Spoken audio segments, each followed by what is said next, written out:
প্রিয় দর্শক, আপনাদের সবাইকে অনেক স্বাগতম। বর্তমান প্রজন্ম যারা এই যে জেনজি, যারা এই তথাকথিত জুলাই অভ্যুত্থানের সাথে সরাসরি সম্পৃক্ত ছিল, যারা ফাঁদে পড়ে পা দিয়েছে কিংবা যারা প্ররোচিত হয়ে পা দিয়েছে, তারা কিন্তু আদতে জানে না বাংলাদেশ আওয়ামী লীগ স্বাধীনতার পর থেকে 24 বছর ক্ষমতায় ছিল, বাদ বাকি সময় পুরোটা সময় তারা বিরোধী দলে কাটিয়েছে। বিরোধী দলে বাংলাদেশ আওয়ামী লীগের সক্ষমতার জায়গা, তাদের শক্তিমত্তার জায়গা, তাদের যে একটা রিজার্ভ ফোর্স রয়েছে, সেই জায়গাগুলা বর্তমানের অনেক রাজনৈতিক দলের যারা অনেক বড় বড় পদে বসে আছে, ধরেন এই যে ব্যারিস্টার ফুয়াদের মতো জলাতঙ্ক রোগীরা, তারপর নুরুল হক নুরের মতো গণ অধিকার পরিষদের যে স্যাঁচরা চুরেরা, এরপর নাগরিক কমিটি, জাতীয় নাগরিক কমিটির যারা বাদ বাকি বাটপার নাসিরউদ্দিন পাটোয়ারির মতো যারা রয়েছে, এরা কি জানে বাংলাদেশ আওয়ামী লীগের বিরোধী দলে কতটা শক্তিমত্তার জায়গা রয়েছে? ইতিহাস পড়তে হবে। এরা তো একটা জাস্ট ঝড়ের বেগে এসে বসেছে ক্ষমতায়, এবং ঝড়ের বেগে এরা পতিত হবে সেটাও খুবই অল্প সময়ের অপেক্ষা করতে হবে। আপনাদেরকে অনলাইনে একটা ক্লিপ ভাইরাল হয়েছে, ভিডিও ক্লিপ।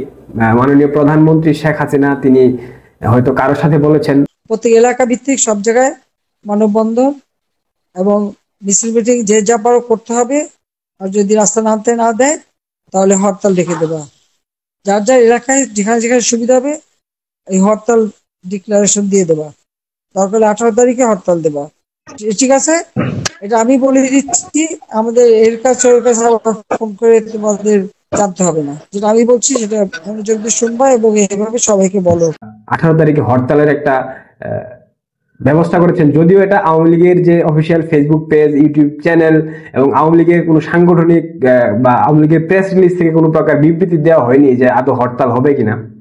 কিন্তু আওয়ামী লীগের হয়ে সামাজিক যোগাযোগ মাধ্যমে গত 5 আগস্টের পর থেকে যে একটা টিম লড়ছে, এই টিমের পক্ষ থেকে হয়তো আমরা দেখতে পেয়েছি বিভিন্ন সময় তাদের যারা এই টিমের সংশ্লিষ্ট রয়েছে তারা বিভিন্ন সময় পোস্ট করেছে ফেসবুকে, সামাজিক যোগাযোগ মাধ্যম, ইউটিউবে, টুইটারে, সব জায়গায় তারা পোস্ট করেছে 18 তারিখে হরতাল। এবং সেই হরতালের কতটুকু আওয়ামী লীগ সফল হয় সেটাও 18 তারিখে বোঝা যাবে। তবে এই যে শুরু হলো খেলা, এই খেলা শুরু এত অল্প সময়ের মধ্যে যে খেলাটা শুরু হয়ে গেল আওয়ামী লীগের পক্ষ থেকে হরতালের খেলা, এটা সফলতা নির্ভর করছে আওয়ামী লীগের দেশের মধ্যে যারা কর্মী সমর্থক এই মুহূর্তে উপস্থিত রয়েছে তাদের উপর নির্ভরশীল পুরোটাই। এখন আওয়ামী লীগ এই যে খেলা শুরু করে দিল, এই খেলায় আপনারা খুব শীঘ্রই দেখতে পারবেন এদেশের সাধারণ খেটে খাওয়া মেহনতি শ্রমিক জনতা যারা রয়েছে, যারা দিন এনে দিন খায়, যারা যারা দিনমজুর যাদেরকে বলা চলে, অর্থাৎ মেহনতি মানুষ এক কথায় যদি আমরা বলি, এরা এই হরতালে সমর্থন জানাবে। কারণ 5 আগস্টের পর যখন 8 আগস্ট ইউনূস ক্ষমতায় বসেছে, এরপর থেকে দেশের কোনো কিছু ঠিক নাই। দ্রব্যমূল্যের ঊর্ধ্বগতি আকাশচুম্বী, আইন শৃঙ্খলা নেই। এরপর বিগত সময়ে বছরের মধ্যবর্তী সময়ে এসে ভ্যাট বাড়ানো হয়েছে, প্রত্যেকটা জিনিসের উপর ভ্যাট বাড়ানো হয়েছে।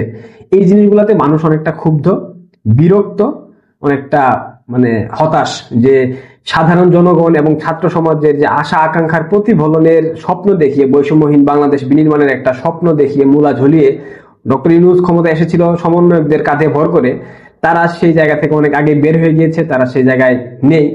তো এখন এই যে অসংখ্য ব্যর্থতার মাঝে তথাকথিত কিছু রাজনৈতিক দল রয়েছে ডান বাম, তারা ইউনূসকে সমর্থন করে যাচ্ছে তাদের নিজেদের হীন স্বার্থ চরিতার্থ করার জন্য। আওয়ামী লীগের কথা আপনারা বাদ দেন, আওয়ামী লীগ তো নাই, কিন্তু এই মুহূর্তে বাংলাদেশের রাজনীতিতে যারা সর্বোচ্চ শক্তিমত্তার জায়গায় রয়েছে, বিএনপি এবং জামাত, তারা দুই দলই কোনো না কোনো ভাবে ইউনূসকে এখন পর্যন্ত সমর্থন দিয়ে যাচ্ছে। জামাত সমর্থন দিবে, কিন্তু বিএনপির সমর্থনের ক্ষেত্রে কিছুটা গ্যাপ রয়েছে।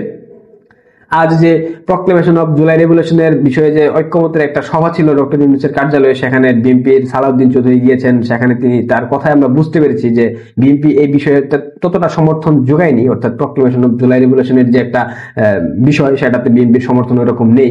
তো সব দিক থেকে মনে হচ্ছে আওয়ামী লীগের খেলা শুরু হয়ে গিয়েছে এবং সেটা ধীরে ধীরে মহাসাগরে পরিণত হবে। আপনারা খুব শীঘ্রই সেটা দেখতে পারবেন। এবং আওয়ামী লীগ রাজপথে বিরোধী দলে থাকাকালীন কতটা শক্তিশালী, কতটা শক্তিমত্তার জায়গা তাদের রয়েছে, তাদের যারা গত 15 বছরে তেল চর্বি মাখন খেয়ে ভুঁড়ি মেদ বাড়িয়েছে তাদেরকে খুঁজে পাওয়া যাবে না, তারা তো দেশের বাইরে চলে গিয়েছে পালিয়ে। কিন্তু আওয়ামী লীগের যে একটা অনুভূতি, আওয়ামী লীগের প্রতি যে মানুষের একটা ভালোবাসা, মেহনতি মানুষের, শ্রমিক জনতার একটা অনুভূতির জায়গা, একটা ভালোবাসার জায়গা রয়েছে, সেটা আপনারা খুব শীঘ্রই সেটার বিস্ফোরণ আপনারা পুরো বাংলাদেশ ব্যাপী দেখতে পারবেন। তো বলা যায় আওয়ামী লীগ খেলা শুরু করে দিয়েছে। এখন ডক্টর ইউনূস সেই খেলা কিভাবে সামাল দিবে, বিএনপি জামাত সেই খেলা কিভাবে সামাল দিবে, সেটা তাদের শক্তিমত্তা তাদের সাংগঠনিক শক্তিমত্তার উপর নির্ভরশীল। দর্শক, আমরা দেখতে চাই আসলে কি হয়। আপনাদের যদি কোনো মতামত থাকে অবশ্যই কমেন্ট বক্সে জানাবেন এবং আমার চ্যানেলটাকে সবাই সাবস্ক্রাইব করে দিবেন। আজ এ পর্যন্ত, সবাই ভালো থাকেন, সুস্থ থাকেন, ধন্যবাদ।